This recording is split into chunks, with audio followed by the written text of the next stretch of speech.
তোমাতেই আসক্ত। পর্ব ৪২। লেখক তানিশা সুলতানা। আবরারের কাঁধে মাথা রেখে শুয়ে আছে আদ্রিতা, আর আবরার ড্রাইভ করছে। রাতে শহর বড়ই সুন্দর। কোনো গাড়ি নেই, মানুষ নেই, আলো নেই, নিস্তব্ধতা বিরাজ করছে। আদ্রিতা বড়ই ক্লান্ত এবং অসুস্থ। মাথা ব্যথা করছে প্রচণ্ড, সেই সাথে পেট ব্যথা। মাথা ব্যথার রিজন আছে, একটুখানি চিন্তা করলেই এমনটা হয় তার সাথে। আর এই মুহূর্তে প্রচণ্ড চিন্তায় রয়েছে। এরপর কি হবে? ওদের ভবিষ্যৎ কি? আবরার তাসনিনের সঙ্গে সারা জীবন থাকতে পারবে সে? রাখবে তাকে, নাকি নেশা কেটে গেলে ছুঁড়ে ফেলে দিবে? মনের মধ্যে প্রশ্নখানা উকি দিতেই কলিজা কেঁপে ওঠে আদ্রিতার। আঁখি পল্লবে অশ্রুকণারা ভিড় জমাতে চায়, তবে আদ্রিতা বড় কৌশলে অশ্রুকণাগুলোকে লুকিয়ে ফেলে। মাথা তুলে তাকায় আবরারের মুখ পানে। ডান গালে আঁচড় লেগেছে, ফর্সা গালে আঁচড়ের দাগ স্পষ্ট বোঝা যাচ্ছে। এই আঁচড় আদ্রিতার থেকেই প্রাপ্ত। ঘনিষ্ঠ মুহূর্তে কোনোভাবে লেগে গেছে। নিজের নখের পানে নজর বুলায় আদ্রিতা। ধবধবে সাদা রঙের বিশাল বড় সাইজের নখ। এগুলো কি কেটে ফেলা উচিত? একদম না। আবরারও তাকে ভীষণ ব্যথা দিয়েছে, এইটুকু ব্যথা তার প্রাপ্য। এরপর কি হবে? আমরা কি করব? আবরারের মুখ পানে তাকিয়ে প্রশ্ন করে আদ্রিতা। জবাবের আশায় একটুখানি কাছাকাছি ঘেঁষে বসে। সেকেন্ড পেরিয়ে মিনিট পেরোয়, কিন্তু জবাব আসে না। যেন আবরার শুনতেই পেল না।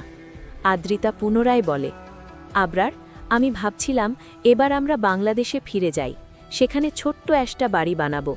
আমি, আপনি, মা, অ্যানি, সিয়াম ভাই, আমান ভাই, আহাদ ভাই আর ইভান ভাই মিলে সেখানে থাকব। আমাদের বড়সড় একটা সংসার হবে।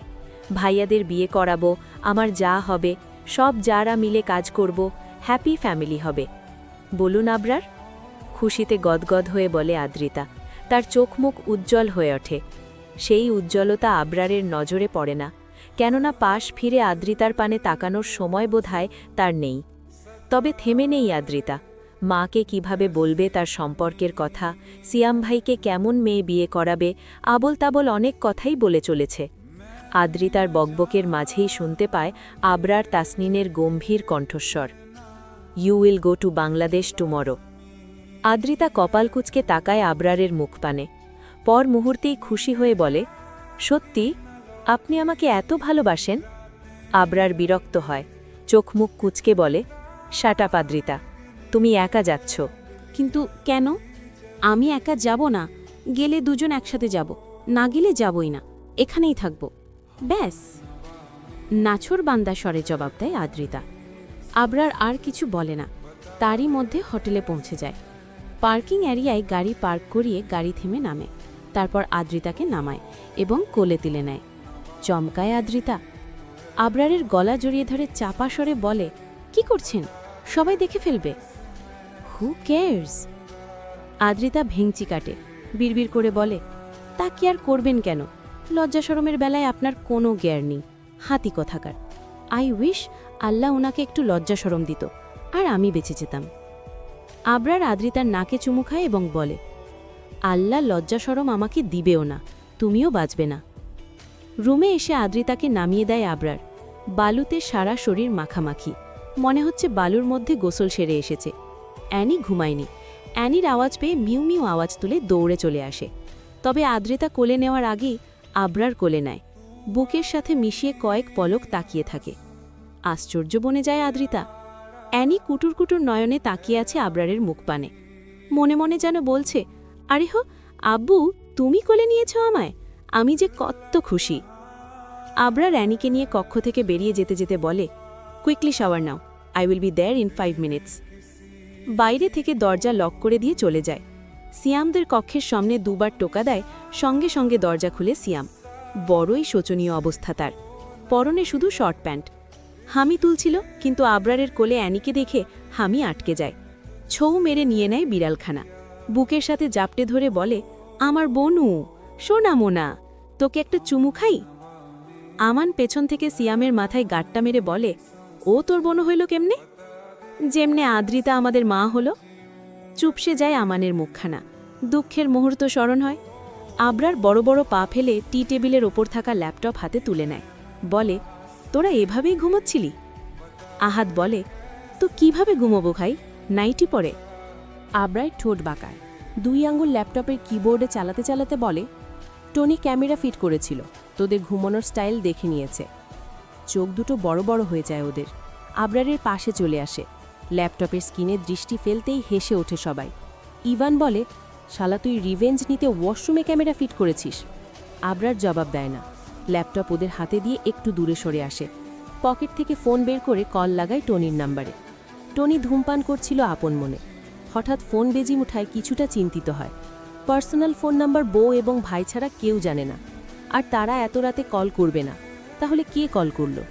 ফোনখানা হাতে নিয়ে স্ক্রিনে তাকায় আননোন নাম্বার। কৌতূহলবশত রিসিভ করে। কানে ঠেকাতেই ভেসে আসে পরিচিত কণ্ঠস্বর। মিস্টার টনি, হোয়াটসঅ্যাপে ভিডিও পাঠিয়েছি দেখুন, বলেই কল কাটে। চিন্তিত টনি অতি দ্রুত নেট কানেক্টেড করে হোয়াটসঅ্যাপে ঢোকে। দেখতে পায় কিছুক্ষণ আগে ওয়াশরুমে কি করছিল সবই স্পষ্ট দেখা যাচ্ছে। ওই তো কমোডে বসে গান গাচ্ছিল। গোসলের সময় আয়নার সামনে দাঁড়িয়ে ঘাম ছুটে যায় টনির। দ্বিতীয় ভিডিওটা প্লে করে, সেখানে তার বউয়ের গোসলের দৃশ্য দেখা যাচ্ছে। হাত ফসকে ফোন পড়ে যায়, উত্তেজনায় হাত কাঁপছে। শুকনো ঢোক গিলে ফোনখানা তুলে নেয়। ভিডিও অফ করে কল লাগায় আবরার তাসনিনকে। এবার রিসিভ করে সিয়াম এবং বলে, ওরে শালার পুত সম্বন্ধী, এসব তো কিছুই না, তোর টুনটুনির সাইজ জেনে গেছি, পেছনে লাগলে ভাইরাল করে দিব।